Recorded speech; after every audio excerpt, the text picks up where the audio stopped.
ಗೀತಾ ಮಹಾತ್ಮೆ.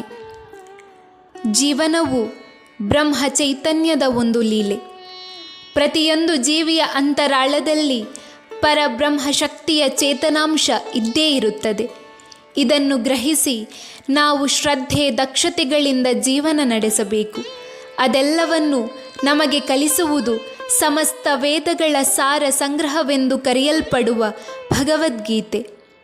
ಸಮಸ್ತ ಮಾನವ ಕುಲಕ್ಕೂ ಸಮಗ್ರ ಜೀವನ ದರ್ಶನವನ್ನು ದೊರಕಿಸುವುದು ಭಗವಂತನ ದಿವ್ಯವಾಣಿಯಾದ ಶ್ರೀಮದ್ ಭಗವದ್ಗೀತೆ. ಪ್ರತಿಯೊಬ್ಬರಲ್ಲೂ ತಾನು ಚೆನ್ನಾಗಿ ಬದುಕಿ ಬಾಳಬೇಕೆಂಬ ಸ್ವಾಭಾವಿಕವಾದ ಆಶೆಗಳಿರುತ್ತವೆ. ಬದುಕನ್ನು ಚೆನ್ನಾಗಿ ನಡೆಸುವುದು ಹೇಗೆ ಎಂಬ ಪ್ರಶ್ನೆಗೆ ಉತ್ತರ ಕೊಡುವಂತಹ ಗ್ರಂಥ ಶ್ರೀಮದ್ ಭಗವದ್ಗೀತೆ. ಗೀತೆಯಲ್ಲಿ ಜೀವ ಎಂದರೆ ಏನು, ಜೀವಕ್ಕೂ ಜಗತ್ತಿಗೂ ಏನು ಸಂಬಂಧ, ದೇವರು ಎಂದರೇನು, ದೇವರಿಗೂ ಜೀವಕ್ಕೂ ಎಂತಹ ಸಂಬಂಧವಿದೆ ಎಂಬೆಲ್ಲ ಪ್ರಶ್ನೆಗಳಿಗೆ ಉತ್ತರ ದೊರೆಯುತ್ತದೆ. ಭಗವದ್ಗೀತೆಯನ್ನು ಪೂರ್ವಿಕರು ಮೋಕ್ಷಶಾಸ್ತ್ರ ಎಂದು ಕರೆದಿದ್ದಾರೆ. ಅಲ್ಲದೆ ಇದು ಜೀವನಶಾಸ್ತ್ರವೂ ಹೌದು. ಭಗವದ್ಗೀತೆ ಅರ್ಜುನನಿಗೂ ಶ್ರೀಕೃಷ್ಣನಿಗೂ ಯುದ್ಧರಂಗದಲ್ಲಿ ನಡೆದ ಸಂವಾದದ ಕಥೆ ಅಥವಾ ಅರ್ಜುನನಿಗೆ ಶ್ರೀಕೃಷ್ಣ ನೀಡಿದ ಉಪದೇಶ. ಇದು ಕೇವಲ ಅರ್ಜುನನಿಗೆ ಮಾತ್ರವಲ್ಲದೆ ಇಡೀ ಮಾನವ ಜನಾಂಗಕ್ಕೆ ಭಗವಂತ ಸಾರಿದ ಸಂದೇಶವೇ ಆಗಿದೆ. ಭಗವದ್ಗೀತೆಯು ಎಲ್ಲ ಸಂದೇಹಗಳನ್ನು ನಿವಾರಿಸುವ ಸಾರ್ವಕಾಲಿಕವೂ ಸಾರ್ವದೇಶಿಕವೂ ಆದ ಜೀವನದ ಧರ್ಮಶಾಸ್ತ್ರ.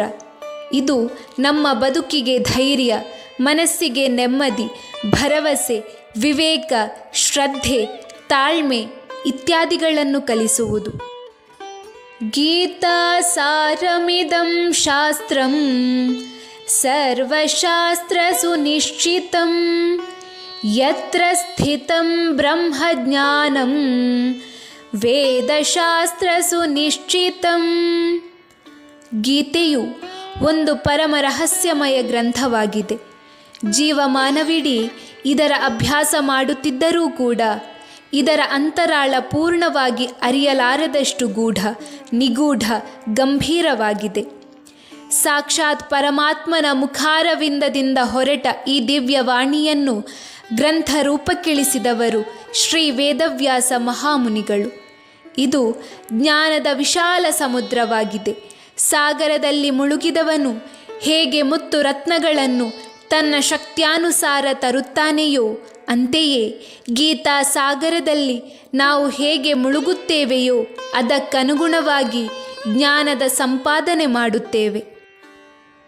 ಸರ್ವವೇದಮಯೀ ಗೀತಾ ಸರ್ವಧರ್ಮಮಯೋ ಮನುಃ ಸರ್ವತೀರ್ಥಮಯೀ ಗಂಗಾ ಸರ್ವದೇವಮಯೋ ಹರಿಃ.